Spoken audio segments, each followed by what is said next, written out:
સવારથી વરસાદની શરૂઆત થઈને સુરતમાં હજી સુધી આ વરસાદ અવિરતપણે વરસી જ રહ્યો છે। ત્યારે હવામાન વિભાગે શહેર અને જિલ્લામાં રેડ એલર્ટ જાહેર કર્યું છે। ભારે વરસાદના કારણે અઠવા લાઇન્સ સહિત અનેક વિસ્તારોના રસ્તાઓ પાણીમાં ગરકાવ થયા। સાયબર પોલીસ સ્ટેશનની બહાર પણ ગોઠણસમાં પાણી ભરાતા સમગ્ર વિસ્તાર જળબંબાકાર બન્યો છે। વરસાદ બાદ ફરી એકવાર મહાનગરપાલિકાની પ્રી મોન્સૂન કામગીરીના દાવાઓ સામે સવાલો ઉભા થયા।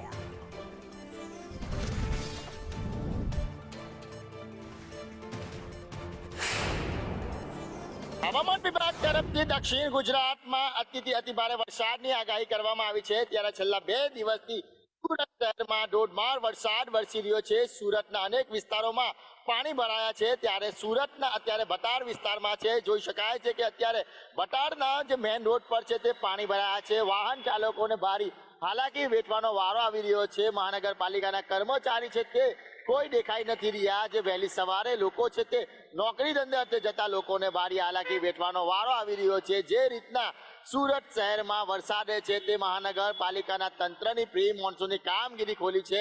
ઠેર ઠેર જે કહેવાય કે પાણી ભરાવાની સમસ્યા છે તે યથાવત છે।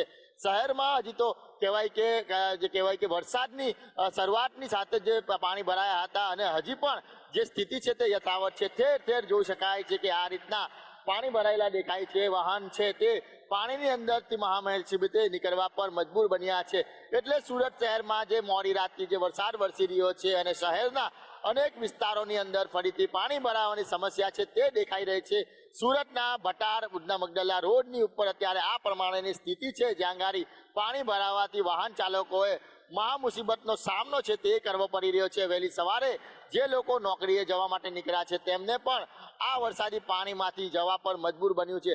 એટલે સુરત શહેરમાં જે પ્રમાણે વરસાદની ફરીથી શરૂઆત થઈ હતી અને કહેવાય કે મહાનગરપાલિકાના પ્રી મોન્સૂનની કામગીરી પર અનેક સવાલો તો ઉઠી રહ્યા છે। ફરીથી આ પાણી ભરાતા ફરી સવાલ ઉઠી રહ્યા છે। કેમેરા પર્સન ભૂષણ ચૌધરી સાથે મનીષ પરમાર, સંદેશ ન્યૂઝ, સુરત।